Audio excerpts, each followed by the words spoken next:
of it. I just put up a bunch of problems that will cover all our bases on this one. And there's a few, I think a lot of people I was looking at some of the results and, knew 90% of what you needed to know, but there were a few things that I could see where clearly people weren't getting completely. I want you to, this is important stuff. So let's look at these. The greatest common factor of the quadratic expression is what? The GCF is always going to have, we always want to look for the variable part and the number part, right? So what is, okay, good. So the GCF is going to equal, I know there's going to be an X I can take out, right?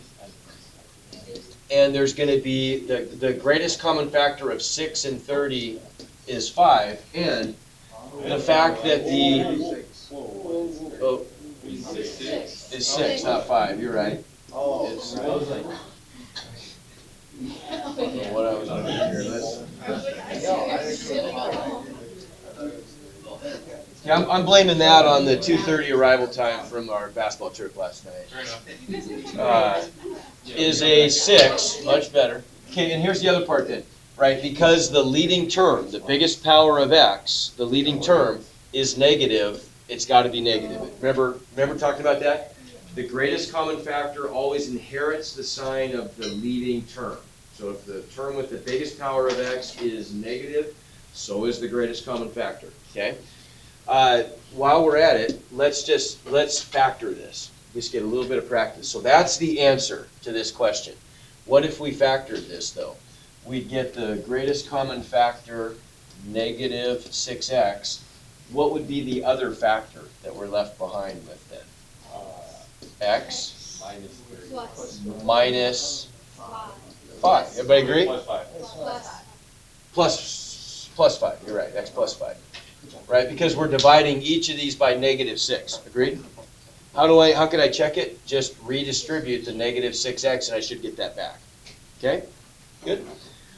All right, so this was a question that was messed up in my opinion on Moodle.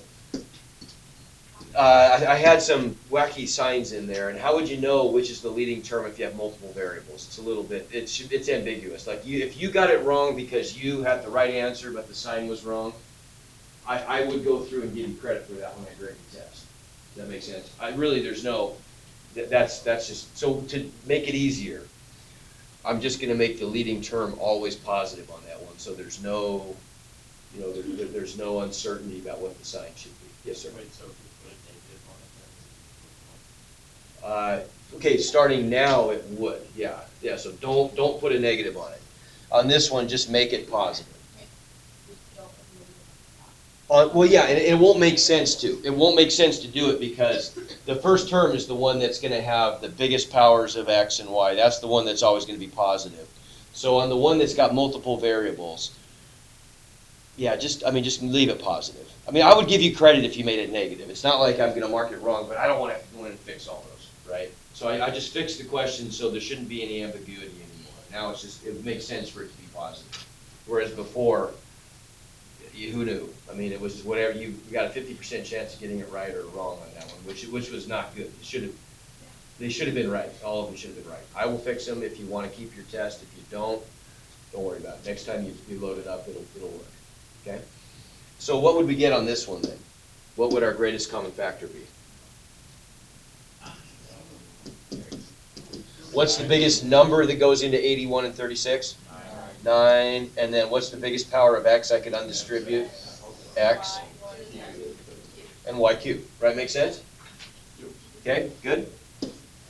All right, so factor this expression completely. Okay, so this is one where I want to go through, that sheet I gave you is just kind of a shortcut way of factoring quadratic trinomials where a is not equal to 1. But what do we always want to do first? If you miss this one, this is probably what? Greatest common factor. Is there anything I could undistribute? 3. Yeah, I could take a 3 out, couldn't I? So I've got a 3 out front. Now what's going to be left behind when I factor the 3 out? 12x squared plus 19 plus 5. Okay, everybody agree? Yeah. Okay. So then the goal is we want to factor this remaining quadratic trinomial that has a not equal to 1, right? This is what were our options? So you guys could, the best option in my opinion was the one I showed you on grouping, okay? Right, which is, so let's go through it both ways. We'll just refresh our memories on this. So I'm gonna go to the next page. And we'll do this two ways.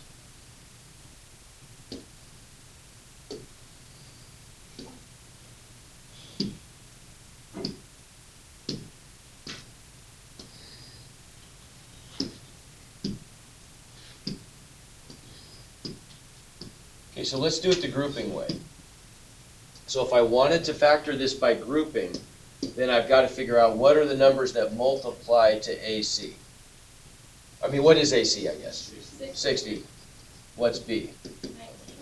So now, what are the magic numbers that multiply to AC and add to B? 15 and 4, right? Because remember, we have to multiply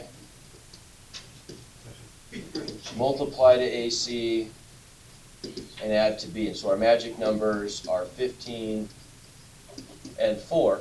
And so all we would do with this guy then is we're just going to split the middle term up into, the 19 gets split up into a 15 plus 4, right?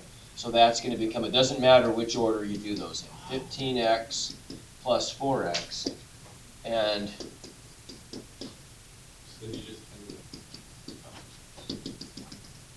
then we just group it, factor by grouping. Yes, ma'am? Wouldn't you want to change them so that the 15 and the 5 go together? Doesn't matter. We can do it either way. You could, if you think that'd be easier, it's fine. It doesn't make any. Because it just be, okay, I got it now. Right. You're gonna get, it's a good question. If the 15x went there and the 4x went there, what's that gonna change? All it's gonna change is you're gonna get a slightly different greatest common factor and leftover from the first group and the second group. But when you finish the problem, it's gonna end up being the same factors either way. Okay, it works either way. So first group, what's my GCF? 3x. Okay, good. So 3x is the GCF, and what's my leftover factor? Plus 5. Okay, so there's my leftover, right? So then what do we know? We know that this plus sign is what separates the two groups. What has to happen in the second group if we're factoring by grouping? Which factor must I have? 4x plus 5. Good, so that one has to be the same.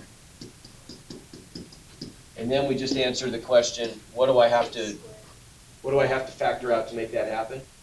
1 in this case, nothing, right? So that's just a 1, okay? So then if I undistribute, if I factor out my common factor, right? The leftover is the one that has to be the same, so it's common.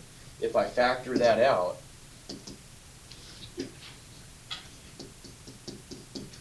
you get 4x plus 5 times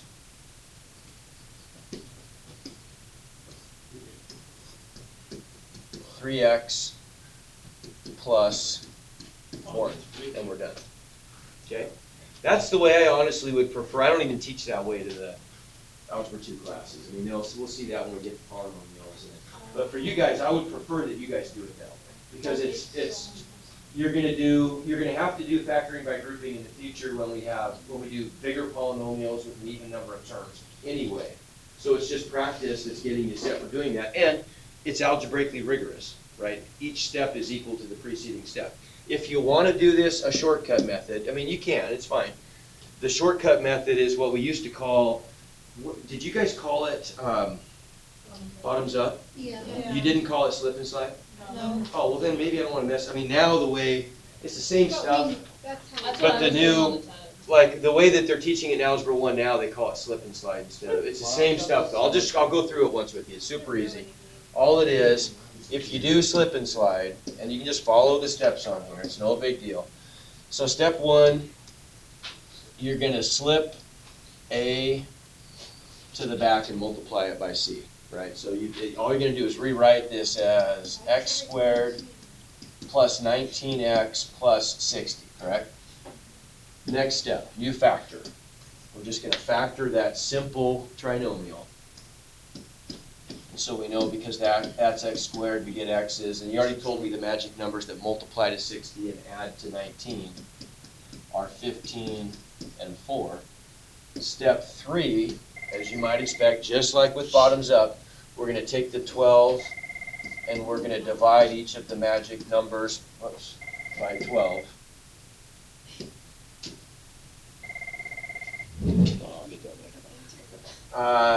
And then we'll reduce, right? So we'll reduce the fractions. So step 3 becomes x plus, what is 15/12 reduced to? 4. And 4/12 reduces to, and then all you do for the last step. So this is just like bottoms up, but the terminology is different. So we slip the 12 over there. Now we're going to slide the denominator back out front, and you get 4x plus 5 times 3x plus 1. It works, but I hate this method because the only step that's actually equal to what we started with is the final step. Everything in between is not actually equal to it, right? So I really don't like this method, but it's what Algebra 1 is teaching now, so just so you know, so you're familiar with it, It's right? not an issue that Why No. are they teaching it that way? Because the other way isn't that much longer. Yeah, I agree. I think it makes more sense. You like this way better? It depends on who's practicing. 'Cause I remember, I forgot how to do it. I forgot how to do that one, and now it looks like, why would you do it when you knew? I mean, so here's what I'd say about this. If you're just trying to get an answer, as long as you recognize that all these steps in between are just, they're kind of non-steps. They're not, like, I can't say that this is equal to these steps. It's not true, right? 12x squared plus 19x plus 5 is not equal to x squared plus 19x plus 60. The only one that's actually equal to is the final step. So if you just kind of condense this into a process and get this as the answer, I don't care if you do it this way, right? But everyone kind of gets why this is really a better way to do it. Yeah. I mean, you're doing the same work, aren't you? You're really doing exactly the same work. You're finding magic numbers, and then you're splitting up the middle term, and you're doing the same exact computations you did the other way. Only this way, each step is actually equal to what we started with, right? My original expression is equal to that line, which is equal to that line, which is equal to the answer, which is good algebra. If each row, as you move down vertically, is equal to the preceding row. Okay? That's the way we like algebra to be. Okay. Either way. Oh, and then so what's our answer to the problem? Well, we were able to break this thing apart. The 3 is out front. That's a constant factor. And then we broke this apart into, what was it, 4x plus 5? 4x plus Times 3x plus 1. Okay, there, we're done. We were able to break this apart using either one of the two methods, and that's our final answer. Broken apart as far as we can get it to go, right? Okay, questions? Okay? How about this? Completely factor the polynomial. So what about the top one? What's my first step? Okay, what is the greatest common factor? I'm gonna go with 2x. Negative. Okay, yeah, so it's negative 2x. Everybody agree? Not actually. That is, yeah. No other number goes into 50 and 72, Are you sure? right? Yeah. Yeah, because 50 is 2 times 5 times 5. And 72, 5 doesn't go into 72, right? So we know that makes sense? Okay, so what's left behind if we do that? If that's how you do that? 25x. Wait, you fact? So if I divide by negative 2x, I'm getting positive 25x squared, right? Yep. If I divide by negative 2x, I'm getting Negative 36. negative 36. Okay, am I done? No. No, I'm not. Which pattern does that fit? Difference of squares. Difference of squares. Good, that fits the pattern a squared minus b squared, which is what? Good, a minus b, a plus b, either or, doesn't matter. So then all I've got to do is figure out what's my a and what's my b. So what's being squared here?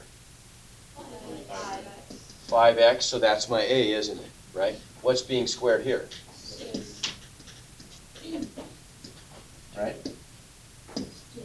So that's how I could rewrite that, at least in my head. If I don't have to, I mean, maybe I can just think my way through this. But then by my pattern, I'm going to get, now I've still got my negative 2x out front, but the difference of squares is going to factor into what then?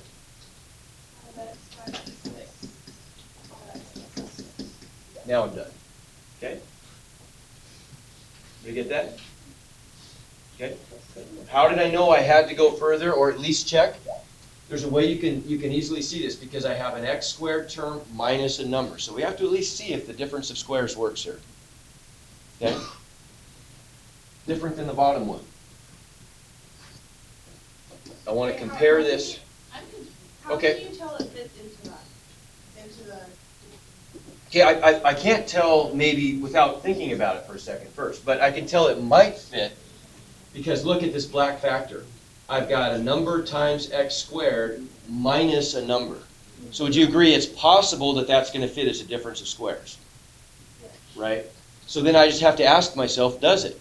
Is the first term equal to something convenient squared? 5x. so you know if it's the plus and the minus, if it's minus. So Right, right. If I get a positive number of x squareds minus some number, it could fit a squared minus b squared. So I'm going to have to see if it does. So does it fit? Yeah, it does. I can take this first term and I can rewrite it as the quantity 5x squared. So 5x ends up being like a, right? Anybody see that? So there's my a squared minus, and then 36 is just 6 squared. So it does fit the pattern a squared minus b squared, where I've identified my a as the quantity 5x, and I've identified my b as the quantity 6. And then all I did then is I just followed the pattern. A minus b times a plus b. Okay? Now compare that to the bottom case. What's my greatest common factor there? Well, -2, right? So we're factoring out a -2, which is leaving us with what?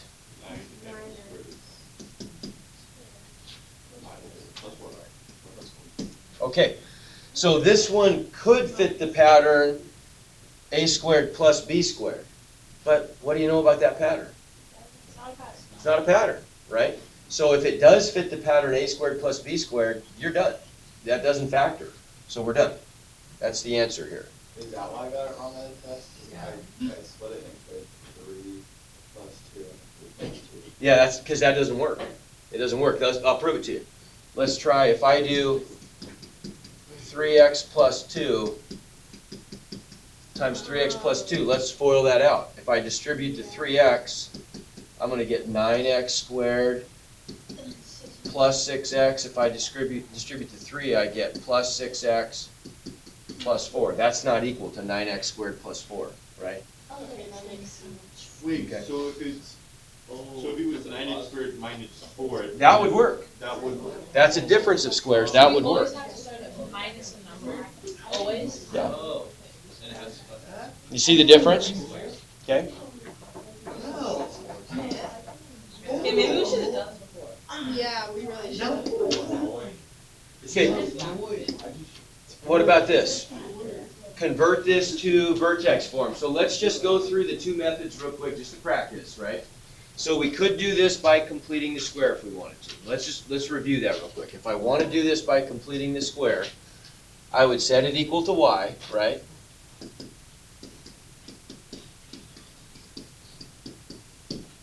Okay, then what? I'd subtract 7, right? So I'd get y minus 7 equals negative 2x squared minus 6x. Now what? Got to divide by negative 2, because I need to have the right side looking like x squared plus some number x, right? X squared plus bx. So I would divide each side through by negative 2. I can just leave that side alone. It has to be plus. Yes, it has to be x squared plus bx. B could be negative, but I need a positive x squared, okay?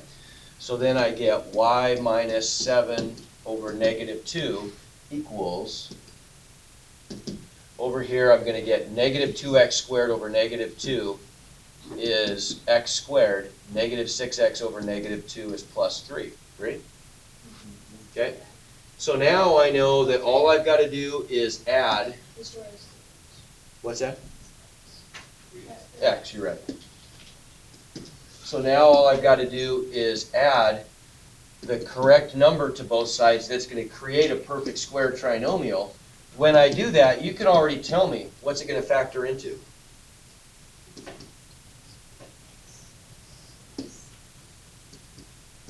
Half of b, right? We know the magic number is going to be half of b. So I know I'm going to get x plus 3 halves squared, right?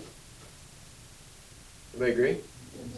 Okay, but to make that happen, what did I have to add up here? I had to add a number to both sides. 3 halves squared. Good, so I have to add. What is that? No, I just don't know what it does. Where does the 9/4 go? I have to add it to both sides. Because now if I were to factor this trinomial over here is going to factor into x plus 3 halves quantity squared. I could prove it. We could multiply it out if we did, right? If we multiply that out, let's just show that. X plus 3 halves times x plus 3 halves. What's that equal to? If I distribute the x, I get x squared. If I distribute the x here, I get plus 3 halves x. Plus 3 halves x. 3 halves times 3 halves is 9/4. And what's 3 halves x plus 3 halves x? 3x, right? 6 halves x, which is 3x. So I get x squared plus 3x plus 9/4. It worked, right? It's always going to be that pattern. You always know that to complete the square, I have to add to x squared plus bx half of b squared, right?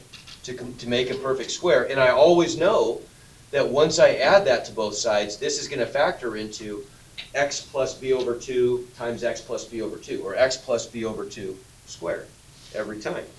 So I got the perfect square out of this, right? Now what do I have on the other side? Well, I have all this stuff. So now I just have to undo this and isolate the y, and I'm done. Okay?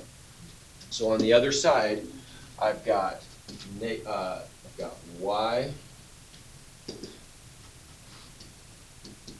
minus 7 over negative 2 plus 9/4. So let's go to the next page.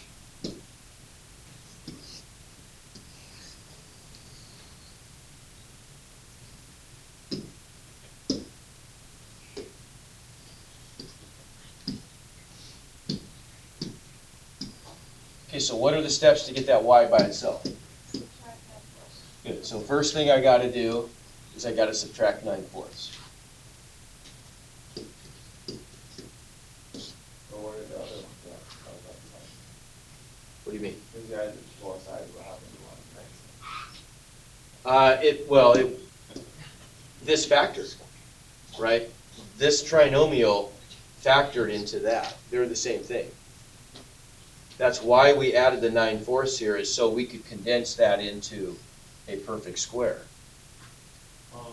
right? But you still keep on the left side. I have to, right? Because I need it. You get that? So now I can see the light's going on. I can see that. So I had to add this to both sides to make this happen. But now I got to know, to make that happen, what did I end up with on the other side? When I undo it, that 9/4 is still part of the process, right? Okay, so I subtract the 9/4. Now what's the next thing I do? Multiply by negative 2. Okay, good. So I end up with y minus 7 over negative 2 times negative 2 equals negative 2 times this whole thing. So I distribute, right? The negative 2 cancels, and I get y minus 7 equals, when I distribute, I get negative 2 times my perfect square. And then what's negative 2 times negative 9/4? Positive 9/2. Everybody agree? Right? Okay. Last step is what? Add 7.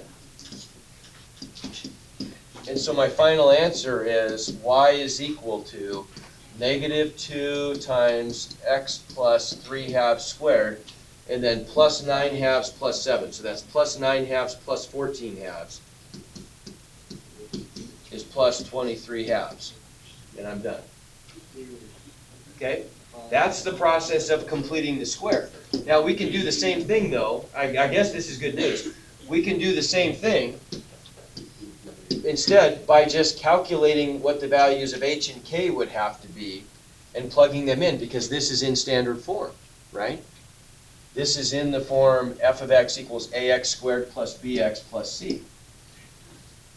So this is the other one? Yeah, this would be kind of plan B. Here, I think a slightly shorter way to do it.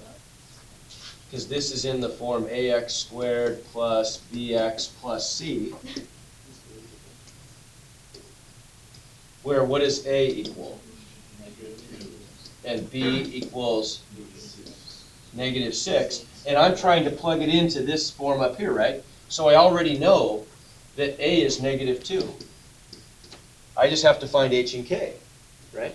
What's my formula for finding h if I'm starting off with a quadratic function in standard form? There you go. Why is it doing this? No. Oh, there we go. Okay, it worked. So h equals, back to business, please, up here. Negative b over 2a, right? So negative b is positive 6. 2 times negative 2 is negative 3, right? So what's h equal to? Did I do something wrong? Oh, yeah, you're right. Whoops. I did do something wrong. That's a negative 4, right? 2 times negative 2, and what's that reduced to? Negative 3 over 2. Okay, so we know h is negative 3/2, so there's a value I can plug in. How do I find k? Plug it in. K is f of h, which is f of negative 3/2, so I would just plug negative 3/2 in there, right?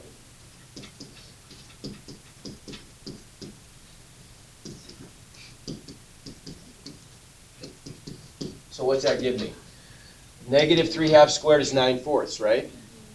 9/4 times negative 2 is negative 18/4, which is negative 9/2. Agreed? Okay? Negative 6 times negative 3/2 is positive 9, plus 7. That just adds up to 9/2 plus 7, which is 14/2. What do you know? There's my 23/2. Okay, so that's k. So then I just plug in 23/2 for k, and my final answer looks like negative 2 times x minus negative 3/2 squared plus 23/2. Does that look familiar? Close enough. Okay, right? So how do you get that 14/2? So how do I what? That 14. Just 7. Whoops. I just got a common denominator, right? So, This stuff adds to 9/2, plus 7 is plus 14/2. So you reverse the symbol of h. Say it again. Do you reverse the symbol of h because it's x? Well, yeah, because we're plugging it in, it's x minus h, and I'm plugging in a negative 3/2. So x minus negative 3/2 is x plus 3/2. Okay? So there's the other way to do that one. Okay, moving on. Phones away, please. Okay, this is a pretty simple one. We can do this quickly. What's our technique for solving for graphing a quadratic function that's in intercepts form? You can tell me if I set this thing equal to 0 and solve, right, to find the zeros of the function, those are just the x-intercepts, right? yes. What are the zeros? 8 and 10. Okay, good. I know that the zeros are 8 and 10. So I know that I'm going to have zeros there and there. Those are going to be the x-intercepts of my graph, right? So then what's the value of h? Oh, that's P and Q. P and q, right. Isn't it 9? Because this is just a, yeah, good. Right? It's the average of. It's the average of P and Q. Very good. H is going to be the average of P and Q. So 8 plus 10 is 18, divided by 2 is 9, right? So I know that my axis of symmetry is going to be the line x equals 9. That's the x coordinate of my vertex. How do I find the y coordinate? Plug it in, right? So then f of 9, if I just plug it in up here, I'm going to get 4 times 9 minus 8 is 1, times 9 minus 10 is negative 1. So 4 times 1 times negative 1 is negative 4, right? So then I know that my vertex is going to have coordinates 9, negative 4. That's just hk, right? So I go over to 9 and I go down to negative 4, and that's my parabola. Okay, how did we get there? I just kind of Andrew. Okay, questions? How did we find it? How did I find, say it again? How did I find k? You always find k by evaluating the function at h. We found out that h is 9, so if I plug 9 in there, what am I going to get? 4 times 1 times negative 1. Wait, why 1? Because what's 9 minus 8? Negative. Yeah, you plug it in. Okay. And what's 9 minus 10? So I get 4 times 1 times negative 1, which is negative So 4. you're just doing F of H. Yeah, that's it. K is always f of h. Yep. And so then I found the vertex. I've got 2 points that are two mirror image points that are the x-intercepts, and so I just connect it in a parabolic shape. Yes, sir. Would you not distribute that 4 so it'd be like positive 4 and then negative 4? Where you look, like up here? No, down to the third. Oh, yeah, so now I'm multiplying 3 things, right? So I get 4 times 1 is 4, times negative 1 is negative 4. Okay, so it'd be No, you don't, right, when you multiply, you don't distribute, you just multiply in pairs. So we get an answer there times negative 1, or I could commute that and do it in different order. I could do negative 1 times negative 1 is negative 1 times 4. Either way, I get negative 4. Okay? All right, how about this? I'm going to solve by isolating, correct? So what are the steps to get the x squared by itself? Add 27. So step 1, we're going to get 3x squared equals 65. Right? Now what? Divide by 3. So step 2, I get x squared equals 65 thirds. What's step 3? Square root. So I'm going to get x equals plus or minus, very good, plus or minus the square root of 65 thirds. Well, I can't reduce that fraction, can I? No. So I'm just going to get the square root of 65 over the square root of 3, agree? Okay, but I have to rationalize the denominator, no tenths in the basement, right? So what do I multiply top and bottom by? There you go. So I'm going to multiply by square root of 3 over square root of 3, which is going to give me plus or minus, what am I going to get on the bottom? 3. And on the top, I'm going to get the square root of 65 times the square root of 3 is the square root of, if I try to simplify that radical, let's make a tree. I've got 65 times 3, right? 65 breaks down into 5 times 13. And then here I've got a 3. So look, I don't have any couples, do I? So nothing goes out, everything stays in. So 65 times 3 is just 195. So there are my 2 answers. Right? The radical on top I can't simplify. I just have to multiply 3 times 65 and I'm stuck with everything in the radical. No couples, there were no couples to go out. Yep. And when you put that in a computer, you have to Okay, right, so in Moodle, good question. So in Moodle, the questions very specifically state, if multiple solutions exist, you have to separate them with commas. So in Moodle, it would have to look like this. If this is the answer box, it has to look like the square root of 195 over 3, comma, negative the square root of 195 over 3. Either order, it doesn't matter. But you gotta write them in separately, unfortunately, okay? All right, last one, then we're done. So what are the steps to get x by itself this time? Good, so step 1 is subtract 3, good. That's going to give me 4 times the quantity negative 2x plus 3 squared equals 108. Now what? Divide by 4. So I get the quantity negative 2x plus 3 squared equals 27. There we go. Okay, now what? What's next? Square root. Okay, this is an important one, right? We're going to square root. So we get negative 2x plus 3 equals what? Plus or minus the square root of 27. Well, let's simplify that. 27, if I make a factor tree, factors into what? 9 and 3, and 9 breaks up into 3 and 3, so I get a couple of 3's and a single 3, right? So we know we're going to get plus or minus 3 radical 3, okay, in the last 2 steps. Okay, so we're going to subtract 3, so next step, step 4, would be negative 2x equals, I'm going to put it there, right? Negative 3 plus or minus 3 radical 3, and last step? Divide by negative 2. Remember, that's tricky. When I divide by negative 2,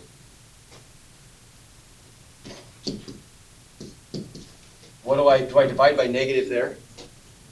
No, here I'm going to divide by the absolute value of negative 2 because I already have a plus and minus. So I just divide by 2. Remember that little shortcut? That's a good one. So then we end up with our final answer looking like x equals negative 3 over negative 2 is positive 3 halves plus or minus 3 radical 3 over 2. Yes, ma'am. Okay, I don't know if this makes sense, but on that Moodle assignment, I wouldn't take it separately, but when I redid it, I got the same. What do you mean it wouldn't take it separated? Like, it had the same answer I had, but combined the last 2. Like, it didn't have like a 3 halves. She means- Oh, I know what it did. So when it showed you the right answer, okay, this is just the way that the computer algebra system in Moodle works, and I can't change this. This is like in the code of the plugin we use. It would have given you this answer. It would have said 3 radical 3 over 2 plus 3 halves, and then the other one would have been 3 radical 3 over 2. It would have been negative that plus 3 halves. It does it backwards. Instead of doing this term plus or minus this one, it does plus or minus this one plus 3 halves, which is really goofy. So should we change? No, you don't need to. No, you can just leave it like this. In Moodle, what you would want to enter in Moodle is the one that would make sense to you would be to say 3 halves plus 3 radical 3 over 2, comma, 3 halves minus 3 radical 3 over 2. So we can enter. Yeah, you just enter it this way. You just have to enter them separately is all. Okay, I Yeah. thought you had to. No, you don't have to do it this way. Don't bother. Don't bother. Yeah, it's not worth it. That confused me. Yeah. Okay? Oh, we don't know who won. Oh, shoot. Okay, let's see. Let's do it like, no, tomorrow, I can't,